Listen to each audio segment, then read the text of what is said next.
हाय students, नमस्कार। मैं Manohar Kumar, origin physics classes Hilsa से। तो क्लास 10 का एग्ज़ाम अभी फ़िलहाल में कुछ दिनों के बाद ही है, सरस्वती पूजा के बाद ही है। तो आपके एग्ज़ाम के लिए ये लेंस सूत्र को साबित किया जा रहा है। कृपया वीडियो को एक बार गौर से देखें और इसे एक दो बार प्रैक्टिस जरूर कर लें। तो चलिए आइए हम देखते हैं कि किस प्रकार से लेंस सूत्र जो आपके 5 नंबर में एग्जाम में आते हैं साबित करते हैं।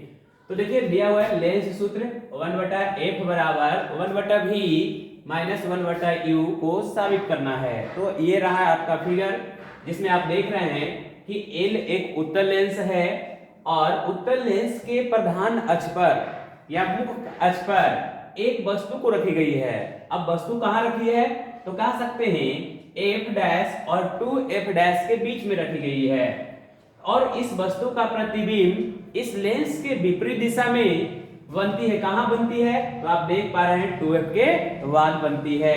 तो इसका कुछ लैंग्वेज है, उस लैंग्वेज को हम लिखते हैं। तो माना कि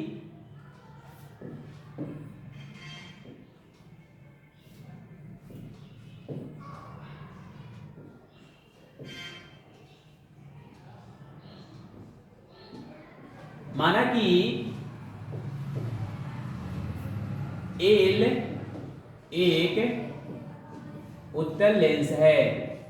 माना कि L एक उत्तल लेंस है जिसके प्रधान अक्ष पर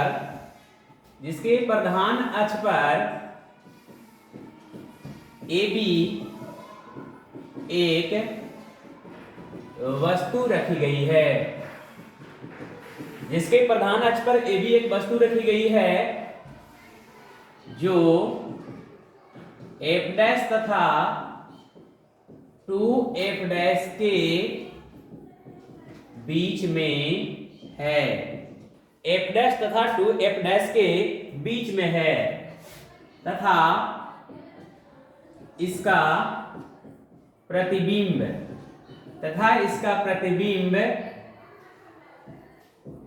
वस्तु के विपरीत दिशा में, इसका प्रतिबिंब वस्तु के विपरीत दिशा में बनती है। इसका प्रतिबिंब वस्तु के विपरीत दिशा में बनती है। चलिए अब हम कुछ दूरी इसका हम ज्ञात कर लेते हैं कि कहां वस्तु की दूरी है, कहां प्रतिबिंब की दूरी है, कहां फोकस दूरी है। तो लिखते हैं AO बराबर, आप देख पा रहे होंगे AO बराबर वस्तु की दूरी है। AO बराबर वस्तु की दूरी और वस्तु की दूरी लेंस के बाईं ओर है इसलिए -u होगा। उसी प्रकार हम यहां पे लिखते हैं A डैश O बराबर प्रतिबिंब की दूरी जो कि लेंस के दाईं ओर है, अर्थात यहाँ पे -v हो जाता है।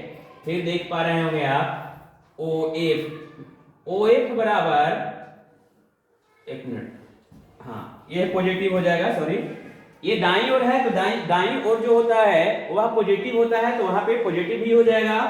OF बराबर फोकस दूरी है, OF बराबर फोकस दूरी है तो फोकस दूरी पॉजिटिव होगा, फोकस दूरी, और यहां पे लिखेंगे -f। तो आप देख पा रहे हैं कि 3 गो दूरी यहाँ पे जो हमारे लिए इंपॉर्टेंट है। यहां से यहां तक को हम वस्तु की दूरी कहते हैं, यानी यहाँ पे ध्रुव है, ध्रुव से लेकर या प्रकाशीय केंद्र इसको हम बोल सकते हैं, और यहां से लेकर फोकस दूरी जो है ये हमारा कहलाएगा f, और यहां से लेकर ये प्रतिबिंब की दूरी है वो कहलाएगा v। तो दाईं तरफ जो है वो पॉजिटिव रहेगा लेकिन बाएं तरफ है जो नेगेटिव में रहेगा। तो इस प्रकार से हम इसको दो समकोण त्रिभुज के माध्यम से इसको हम साबित करेंगे। तो आप देख पा रहे हैं कि BAO और B'(A')O जो है वो आपस में समरूप है, कह सकते हैं। तो समरूप है तो संगत कोण इसके क्या होंगे, बराबर होंगे। तो आप यहाँ पे लिखेंगे BAO ये समरूप है, किसके समरूप है जी? तो B dash A dash O के, तो B dash A dash O के समरूप है। तो जब समरूप है तो आप जानते हैं कि दो समरूप त्रिभुज का जो लंब होता है वो दोनों रेशियो में होता है, अनुपात के रूप में होता है। तो इस प्रकार से हम यहाँ पे लिखेंगे ए बी बटा इसका लंब बटा इसका लंब। तो यहाँ पे क्या है? ए डैश वी डैश है, तो ए डैश वी डैश लिखेंगे बराबर इसका आधार बटा उसका आधार। तो आधार कितना है?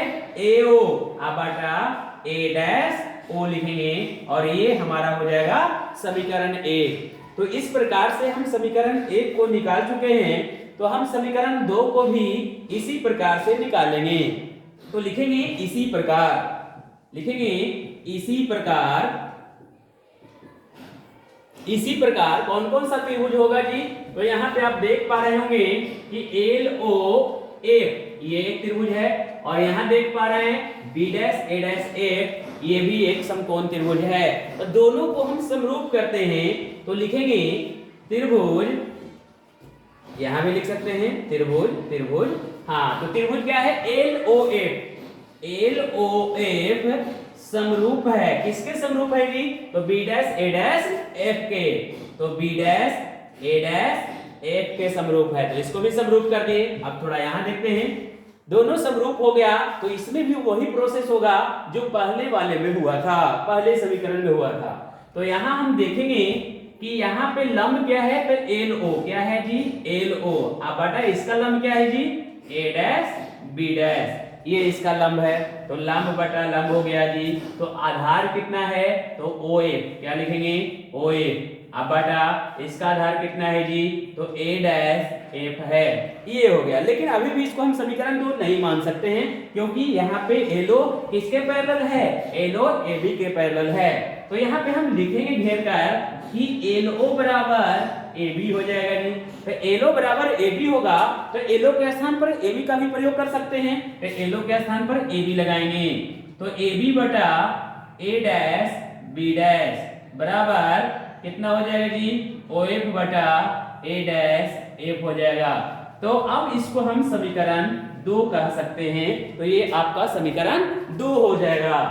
अब ज्यादा करना कुछ नहीं है, समीकरण 1 और 2 की तुलना कर लेते हैं। तो लिखेंगे समीकरण 1 तथा 2 की तुलना करने पर, समीकरण 1 तथा 2 की तुलना करने पर 1 और 2 की तुलना करेंगे, इसका मतलब है कि लेफ्ट साइड बराबर होगा तो राइट साइड भी बराबर होने चाहिए। तो यहाँ पे आगे लिखते हैं समीकरण 1 और 2 की तुलना हम कर चुके हैं, नीचे आपको नहीं दिखेगा इसलिए हम साइड में लिखते हैं। तो देखिए यहाँ पे आप देख पा रहे होंगे कि समीकरण 1 का लेफ्ट साइड समीकरण 2 के लेफ्ट साइड दोनों इक्वल है, तो राइट साइड को भी इक्वल करना है। तो राइट साइड में आपका दिया हुआ है ए ओ बटा ए डैश ओ, ए डैश ओ, देखिए यहाँ पे है ए ओ बटा ए डैश ओ, राइट साइड में है। तो इसका राइट साइड में क्या है? तो इसका राइट साइड में है ओ एफ बटा ए डैश एफ है जी। तो इस प्रकार से हम समीकरण 1 और 2 की तुलना करके दोनों को बराबर कर लिए। अब इसका हम जो चिन्ह परिपाटी है उसका उपयोग करेंगे जी। तो यहाँ पे लिखेंगे चिन्ह परिपाटी, चिन्ह परिपाटी, चिन्ह परिपाटी से, शॉर्ट में लिखते हैं इसको चिन्ह परिपाटी से। तो आप देखेंगे कि एओ बराबर क्या आया था? एओ बराबर वस्तु की दूरी है, तो यहाँ पे लिखेंगे माइनस यू। फिर देख रहे हैं ए डैश ओ बराबर भी है जी, तो यहाँ पे भी लिखेंगे। ओ एफ बराबर क्या है? तो फोकस दूरी है, तो यहाँ पे माइनस एक मिनट, फोकस दूरी सॉरी प्लस में होगा क्योंकि फोकस दूरी यहाँ पे दाईं ओर है, ध्यान दीजिएगा। ये फोकस दूरी जो है वो पॉजिटिव में होगा, तो यहाँ पे भी क्या होगा? यहाँ पे एफ हो जाएगा। अब यहाँ पे देख पा रहे हैं ए डैश एफ है, तो ए डैश एफ हमें डायरेक्ट कोई मान नहीं पता है कि ये क्या होगा, तो इससे हमें निकालना पड़ेगा। कहां से निकालेंगे? तो ए डैश एफ निकालने के लिए हमें ए डैश ओ में से ये ओ एफ को घटाना पड़ेगा, तब मिलेगा। तो क्या करेंगे? यहाँ पे लिखते हैं ए डैश कितना हो जाएगा? ए डैश ओ माइनस कितना हो जाएगा? ओ एफ हो जाएगा जी। तो इतना लिखेंगे तो हमें किसका मान ज्ञात हो जाएगा? ए डैश एफ का मान ज्ञात हो जाएगा।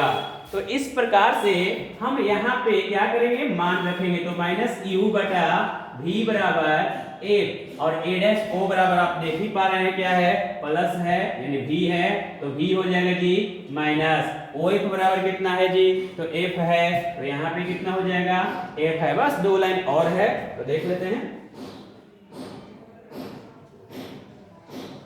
चलिए यहाँ पे हम देखते हैं कि क्रॉस मल्टीपल करने की बारी आ गई। तो क्रॉस मल्टीपल करेंगे तो कितना हो जाएगा, तो इस प्रकार से हम देख पा रहे हैं कि क्रॉस मल्टीपल किया जाएगा तो माइनस यू भी को गुना करेंगे तो माइनस ही रहेगा और यू भी बन जाएगा, माइनस माइनस प्लस हो जाएगा, यू एफ हो जाएगा, और बराबर भी और एफ को गुना करेंगे तो कितना हो जाएगा, भी एफ हो जाएगा। तो इस प्रकार से आप देख लिए कि किस प्रकार से मल्टीप्लाई करके लिख दिया गया है। अब क्या करना है कि u भी f से भाग करना है, क्योंकि हमें बटा में लाना है फॉर्मूला को, तो भाग देना पड़ेगा। तो लिखते हैं u भी f से भाग करने पर, u भी f से भाग करने पर भाग करेंगे तो क्या बचेगा, थोड़ा देखिए यहाँ जगह है तो यहाँ पे हम बना लेते हैं। u भी f से भाग करेंगे तो देखिए यहाँ के बाद यहाँ जाएगा तो क्या होगा, माइनस यू भी है अब बटा यू भी एफ हो जाएगा, प्लस यू एफ है बटा यू भी एफ हो जाएगा, बराबर भी एफ है बटा यू भी एफ हो जाएगा। इस प्रकार से हम देखेंगे कि यहाँ पे कट रहा है, उसको ऊपर नीचे काटते हैं तो यू कितना हो गया, यू भी कट गया जी, यू एफ कट गया, तो यहाँ पे भी एफ कट गया, तो भी एफ काट देंगे, जो बचा उसको अरेंज कर लेते हैं। क्या बचा है जी, तो माइनस 1 बटा एफ बचा हुआ है, तो माइनस 1 बटा एफ, ठीक है थोड़ा छोटा करते हैं, माइनस 1 बटा एफ हो जाएगा, बराबर माइनस 1 बटा एफ बराबर कितना, प्लस है प्लस है तो यहाँ प्लस में लिखेंगे 1 बटा एफ, और प्लस है तो प्लस लिखेंगे, प्लस 1 बटा भी बराबर 1 बटा यू। ये आपका कटने के बाद बचा हुआ है। बस एक लाइन और इसको अरेंज करते हैं जो हमारा फॉर्मूला होता है उसके माध्यम से। तो आप जानते हैं कि फॉर्मूला में 1 बटा एफ एक तरफ होता है और मतलब यू माइनस 1 बटा यू होता है, जैसा कि ऊपर में लिखा हुआ है। इसको अरेंज करेंगे तो हमारा कुछ इस तरह से मिलेगा। क्या करेंगे, इसको उधर भेज देते हैं तो 1 बटा भी तो अपने स्थान पर रहेगा, तो 1 बटा भी माइनस 1 बटा यू, 1 बटा भी माइनस 1 बटा यू बराबर इधर से जाएगा तो ये प्लस हो जाएगा 1 बटा एफ, और इस प्रकार से आपका प्रूफ हो चुका है। तो आप देख पा रहे हैं इस प्रकार से आपका प्रूफ हो गया। एक बार और इसको हम समझाना चाहेंगे, आप इसे स्क्रीनशॉट लेकर कॉपी में लिखने का प्रयास करेंगे। एक बार हम समझा देते हैं, और सबसे पहले फिगर को समझना है। तो फिगर में आप देख पा रहे हैं एक उत्तल लेंस आपका है। उत्तल लेंस के प्रधान अक्ष या मुख्य अक्ष पर एक वस्तु कहां f डैश और 2f डैश के बीच रखी गई है, जिसका प्रतिबिंब लेंस के विपरीत दिशा में और उल्टा भी बनता है। देख पा रहे हैं उल्टा बनता है। यहाँ पे लैंग्वेज है, माना कि L एक उत्तल लेंस है जिसके प्रधान अक्ष पर AB एक वस्तु रखी गई है जो f डैश तथा 2f डैश के बीच में है तथा इसका प्रतिबिंब वस्तु के विपरीत दिशा में बनती है। इस प्रकार AO बराबर वस्तु की दूरी बाईं ओर है, इसलिए यहाँ निगेटिव होगा। A डैश O प्रतिबिंब की दूरी दाहिनी ओर है, इसलिए प्लस होगा। OF बराबर फोकस दूरी दाहिनी ओर है, इसलिए प्लस होगा। अब हम देख पा रहे हैं कि BAO तथा B dash A dash O दोनों आपस में कैसा है, समरूप है, क्योंकि दोनों का एंगल जो है वह संगत है। इस प्रकार से हम जानते हैं कि BAO समरूप है त्रिभुज B dash A dash O के, इसलिए इसका लंब बटा इसका लंब लिखा गया है, इसका आधार बटा इसका आधार लिख दिया गया है, और ये कहलाएगा समीकरण 1। इस प्रकार से हम देख पा रहे हैं कि त्रिभुज LOF समरूप है B dash A dash F के, अर्थात LO बटा A डैश B डैश, यानी ये वाला देख रहे हैं लंब है और ये लंब के रेशियो में हो जाएगा, और यहाँ पे आधार है और इसके आधार में ये हो जाएगा। इस प्रकार से LO बराबर AB कर दिया गया है और समीकरण 2 यहाँ पे बना दिया गया है। समीकरण 1 और 2 की तुलना कर दिए हैं। तुलना करने के बाद यहां से आते हैं, तुलना करने के बाद देखिए यहां है AO बटा A डैश O बराबर OF बटा A डैश A। चिन्ह परिपाटी जब लगाते हैं तो यहाँ पे देख रहे हैं कि माइनस U है बटा V है और A डैश F भी निकाल लेते हैं साथ में, तो A dash O minus OF है, जो यहाँ पे बचा उसको हम क्रॉस मल्टीपल करके U भी F से भाग कर देते हैं। कट्टम कुटी करने के बाद हम क्या करते हैं, जो बचा उसको हम अरेंज कर लेते हैं और यही हमारा है लेंस सूत्र जो 5 नंबर में आने की संभावना है। थोड़ा इसको हम फुल स्क्रीन करके आपको स्क्रीनशॉट ले लीजिएगा, इसको हम फुल स्क्रीन कर देते हैं।